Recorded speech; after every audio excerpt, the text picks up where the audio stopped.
welcome to my little pocket of YouTube land where we talk about little successes in parts of things that are strange to talk about on YouTube, like gas and not buying gear and celebrating sensible choices with our money, potentially. I've just had some thoughts about a good way, I think, to kind of keep the gas at bay. Garlic. No, it's making friends with someone who you trust, that you could loan gear to or borrow gear from, and having like a sort of bit of a share. More on that now. The reason that I think this works is that I've lent some gear to some folks, so like a Mesa Boogie Mark 525, which I really love, but I don't think I actually need one at the moment in my life. So loaning that gear to someone for a period of time can help to kind of soften your attachment to that gear and make you think about it a bit more rationally.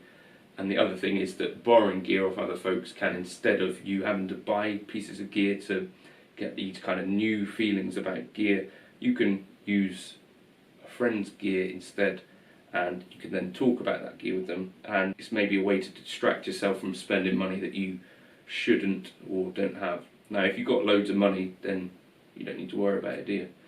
Or if you've got loads of space. But there's two elements, I think, to gas, and one is that these things cost money, and two is that over time you can start to hoard this gear and it takes up too much space and it doesn't feel great either. It's been a while since I talked about gas. By a while I mean probably about 2 or 3 weeks, and I've been borrowing this lovely Greco from Tony from up the road, and it gave me a thought about this as a strategy for kind of fighting gas or coping with gas, all these sorts of things. So you may find that you look online for stuff that you think you might want, or you are considering buying. So for me, I've got on eBay a few kind of things that come up. What are they called? Like alerts that I have set up, like Mesa Boogies. At the moment, there's Gibson SG that comes up quite regularly for some reason. I'm not sure why. I must have set that up as an alert at some point. Timmy pedals, I think those come up for me.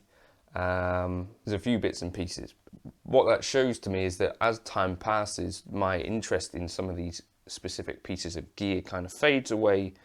And if I give in to the impulse, then that piece of gear takes up some space in the house, potentially.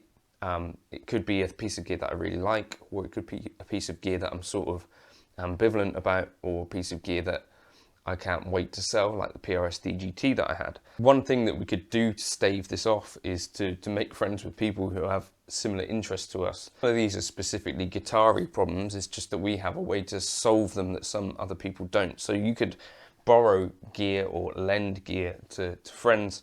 I have a few friends that I do with this with, David Beebe, Jake Loosemore, Tony from up the road. I borrowed gear off of Dave from up the road, and I think it's a way to try gear without having to buy gear, and that rhymes. That's nice, isn't it? Do this with pedals as well. So for me, I realised a little while back that guitar pedals were not exactly the sort of thing that I needed a ton of. And I did sell like about £15,000 worth of them over the course of, the last year and a bit. I've still got, a fair amount of pedals. It's just I had a lot that was sat on a shelf, and I can't imagine what someone like Mick and Dan has up on the wall, because they have way more pedals than I've ever even shaken a stick at. So you might happen upon something that you really, really like this Greco Super Reel. So this is from the 2 years that Greco made these SA1200. They were like a project to get as close to two specific Gibson examples, I believe. The SA1200, I think, is supposed to be a 59, and the other one is not. Is it the SA900? So they're lovely mahogany sides, mahogany neck, and what looks to me to be bird's eye maple, I think, because it's got this really interesting figuring to it. And the Dry Z pickups, dot fingerboard. This one is beautiful. I couldn't afford one right now. I got to try one from Tony. It's obviously a very special guitar. Would I buy one right now? No, but it's something that I'll have my kind of attention put towards on Reverb or eBay or something like that. But it has meant that I got to try a really nice piece of gear that would probably be around sort of £3,000. I don't have to pay £3,000. And in fact, Tony's quite happy to, you know, have it featured on the channel occasionally. So you'll probably see this again. I say featured, you know, I'll just play it. Do you know what I mean? Yeah, that's kind of what I wanted to talk about in a way, because I think at the moment, prices in the UK of things are starting to increase, particularly like energy prices and stuff, and bills are creeping up. And so I think more than potentially ever, it's going to be the case that some of us have, like, you know, months where it's quite difficult to afford to buy things. And for instance, I've not really bought much in the last month. I bought some speaker covers for the PA that I gig with. I bought a Boss Slow Gear the other day. I'll get that out of the cupboard and do a demo at some point. Oh, that K-line that Jake's been borrowing. Here's the other thing as well. So if you're thinking about, so this was the other kind of problem that I have with gas, is that you start to kind of hoard gear and build up a bit of an attachment to it. If you are able to sort of loan some of your gear out to friends, you know, people that you know are going to give it back and treat it well, I think that's a key to it. Don't just give it out to any old Tom, Dick or Harry. It can help to kind of soften that attachment thing so that you are not so attached to pieces of gear. So it might be that someone else gets attached to your piece of gear, or they say, yeah, actually, I think you were right. That, so like the PRSD GT, Jake borrowed it. He really liked it. I took it to David Beebe as well, and we had a play on it. And compared to our Gibson Les Pauls, we were a bit like, not a fan of this. So that was what helped to soften that. Not that there was much of attachment because it sat in the cupboard for an awfully long time. It's also a really nice way to kind of be able to try different drive pedals and stuff like that. You know, if you've got a friend that has bought one or two of these things. So I took the J-Rocket Univerb and the Clockwork and the Origin Effects Halcyon Drive to Jake to try. He's just bought a Sir Riot actually that I want to get on the channel at some point. So let me know in the comments if you've tried a Sir Riot. But yeah, instead of necessarily having to buy all of this gear, make friends with people that also are interested in the same hobby. You might find other things to talk about other than the guitar, it's unlikely.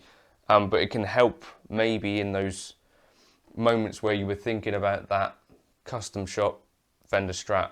Maybe you could be just trying out a little £100 pedal that you borrowed off of a mate. That might stop you spending money that you didn't have for a moment. And I think that's part of what fighting this gas is about. It's about being kind of a little bit strong in those moments of weakness where you're kind of flicking through Reverb.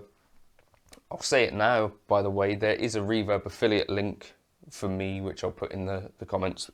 The thing that I like about Reverb is that they contacted me and asked me if I wanted to start an affiliate program. And the second thing is that you can buy or sell on there, so it kind of solves both problems. And it's second-hand gear, which I always tend to buy second-hand gear because it means that I can try it, and if I don't get on with it, or you know, whatever, I don't need it, I could sell it later for about what I paid for it, mostly. So yeah, you could try using that Reverb affiliate link if you want, if you're buying something on Reverb, if you do succumb to gas, or something you actually needed. I need to buy some guitar strings, that reminds me. But yeah, let me know your thoughts on that in the comments. The other thing is that I've got Jake, who has asked me if I want to borrow a few amps kind of recently, like the Lazy J. He's got a Lazy J now, which is cool. And the Sir Bella, he's been asking me for a while. And both of those are amps that I would really like to try. But it does make you think when you're not buying the thing about whether you want that piece of gear taking up space in your room. And that makes me think about other amps that I might have wanted to purchase. I think I'm at a stage now where I'm kind of still quite happy with all of the amps that I've got and not gassing for amps. So that's an interesting one, because it used to be the case that any time I see a Mesa Boogie, I think, right, I have to have that. Let me know how you're getting on with your gas in the comments. Share your gas stories. Gas it up. Cheers, Tony. Beautiful guitar. So no sooner have I given Tony back his Greco, he brought along this Eric Johnson, which I think is one of the prettiest looking Strats. I think also people regard this as one of the better, I think, non-custom shop Strat things. So you'll see this on the channel a few times, but thanks Tony for, let me check this one out. He's got a Telecaster of mine for the first time, the K-Line. So hopefully he will let us know what he thinks of that in the comments at some point as well. But yeah, I'm going to miss that Greco.